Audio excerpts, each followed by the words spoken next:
Bootu, what is up and why? Why the darkness? This device, I swear. But anyway, I even closed my blinds for Christ's sake. But anyway, what's up, Bootu? Again, I am currently having lunch. Every time I record, I'm like eating something, and I'm adjusting this stupid camera at the same time.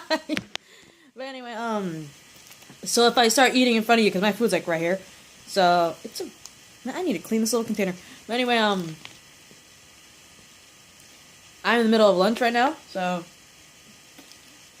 if I pause to either drink water or eat food, I'm sorry. Because me hungry, guys. I am really hungry. And when I'm hungry, I get hangry. You know, hungry and angry at the same time. But anyway, this is part 3 to Fear the Walking Dead, Season 2, Episode 10. Hey, we're all double digits. And, this is the part 3 video. I believe the name of this episode was Do Not Disturb, right? I believe the last time I actually spoke in the video is when Chris is telling his dad Travis that they should join Brandon's group. And, you know, Travis is like, I don't like these guys, they're too dangerous to be trusted. And I left off at the fact that Chris's reply kind of makes me think he's going to a dark side, because Chris pretty much replied saying, maybe that's what it takes. You know what I mean? Hang on. I'm sorry, guys. I'm watching, like, Bones and other shows that I love, like Law & Order SVU. Yeah, I'm watching, like, 2 shows at the same time. It's pretty funny.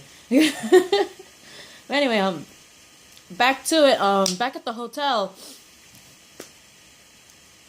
Alicia manages to she manages to convince Elena to shut some infected behind closed doors, right? Hang on for a sec. What the hell? My dog is going like complete craziness. He's like running around like crazy, and I don't know what's wrong. So, my bad. Anyway, Alicia manages to convince Elena to help her out, right? So she's luring the infected from the stairwell into the room with the help of Elena, who shuts the door behind them. Fortunately, Alicia's in that very same room, right? So, in order to not, you know, get killed by the infected that are in the same room as her, she runs to the balcony, because apparently all the rooms have like a balcony, right? So she runs to the balcony and shuts the glass door, like preventing the infected from getting to her, right? But not for long, because we actually can see the glass cracking while they're pounding on it, and she's like stuck there on the balcony, which is like a couple of floors up from the ground, right? So, from the balcony adjacent to her, which is like right next to her, right? I honestly thought Alicia wasn't gonna make it, because she is literally on a balcony that's like a couple of floors up from the ground. She's stuck there. She can't go back into the room because it's filled with infected that she and Elena like shut in the room. She's calling for Elena, and for a while you don't hear or see anything from her, and it's like, did Elena just straight up leave Alicia there? And like kept her trapped or something? That would be so effed up. But then all of a sudden, freaking from the adjacent balcony, Elena comes out of nowhere with like, I want to say like a blanket or something, because it's like tied up and everything, and helps her scale her way safely across. Just moments before the damn glass, sorry for the, you know, I'm not counting that as a curse word, so the heck with you, YouTube. Anyway, I didn't think she was gonna make it. One, I thought Elena abandoned her there to like stay on the stupid balcony.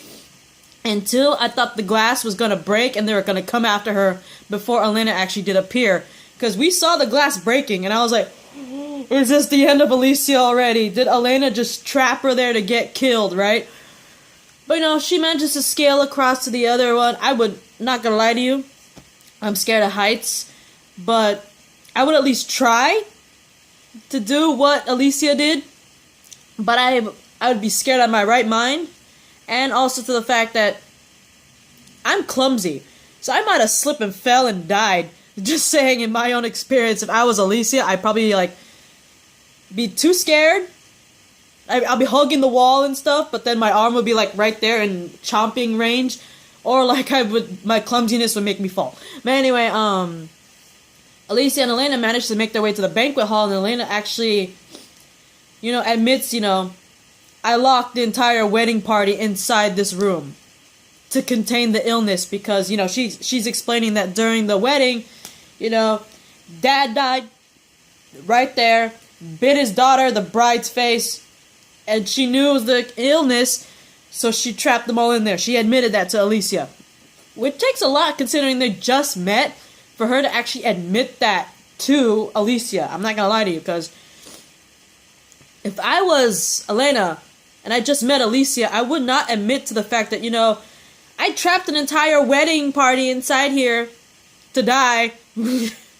I would not really admit that so freely to someone I just met that day. I am just saying.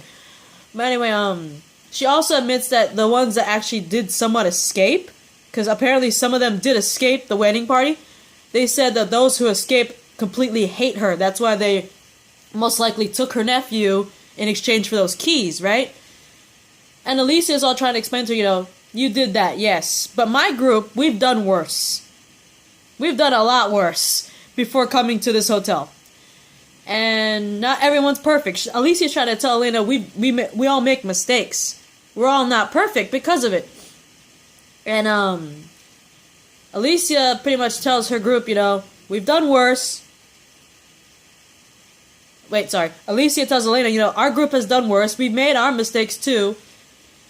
You're not the only one. You're not alone. So she vows that no matter what, I will keep you safe from not only the infected, I will keep you safe from whoever is trying to take the keys from you, and we'll find your nephew and save him, right? Which I applaud her for, because there's not many people who are like, I just met you and I'm willing to do everything to protect you. You know what I mean? So amen to Alicia for having that goodness in her. Just saying. Because during an apocalypse, not many people would, step up like that and help a complete stranger. Anyway, hang on. Sorry, again, I'm watching Bones, and it got interesting. So, anyway, back to Travis and Chris's group. Travis is riding in the back of this truck with Brandon, while Chris is sitting in the front of the cab with Derek and Baby James. And they're all laughing with their banter and all that stuff and joking around. When Chris manages to spot a farm out in the distance when they're on the road. So they end up looking at the farm for food and supplies. And, Travis is telling Chris, hey, while Brandon's group's not, around, Travis pulls Chris aside and suggests that, they stay at the farm, make it their home, while Brandon's group moves on. But Chris is like, no, we can't, we shouldn't, we need to stay with a group of people. And, they get into another argument because, Travis says we were with a group of people. And it just brings more with Chris, because you know how Chris is not on good terms with Madison and Alicia after, what happened. And he's like, so you want to go back to Madison and them? Because I'm going to stay with Brandon's group because they actually like me, unlike Madison and Alicia. That's probably what's going on in his brain, right? That's what I'm assuming. But anyway, Chris follows Brandon and his group to check out the barn. And they manage to find chickens inside, and they're all overjoyed. They're chasing down the chickens, get an easy meal. Get some chicken and maybe find some eggs and all that stuff. Get some food, right? Meanwhile, Travis is by himself. He's walking around the barn property, and he notices that there's some graves outside the house. And what he notices about the graves, what I also noticed too before he took off, is the fact that these graves, they're fresh. They're legitly new graves. These aren't old. These are just made right there. So I'm like, okay, if these graves were just put there, that means someone's on the property, right? And it pretty much confirmed my suspicions when Travis noticed the freshly marked graves and he ran toward the barn, because it's like, those graves have not been there for a while. Those are new. They were just put there. That means whoever put those there is probably most likely still on the property, right? So that's why I'm not surprised Travis figured that out too and manages to race to the barn, because he's like, oh my god, there's still someone on this property, or could be one person or a group of people still on this property. We're in trouble. We could get hurt from these people, right? Because we're on their property and they're stealing chickens, right? Anyway, going to Alicia and Elena, when they go to the hotel bar, because they managed to get there, because Alicia wants to check on her mom and Strand, right?